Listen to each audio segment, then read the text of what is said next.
Hello, Mike. This is Peter Laurent with JVR. We're looking at the Vac410 right now.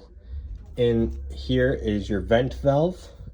Vent valve's got these 4 screws on here. You're going to pop that head off.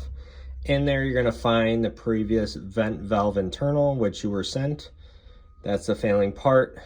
It's pretty simple. You just pull out the other one, slide in the new one, make sure the holes are aligned here, and screw back in and call it a day.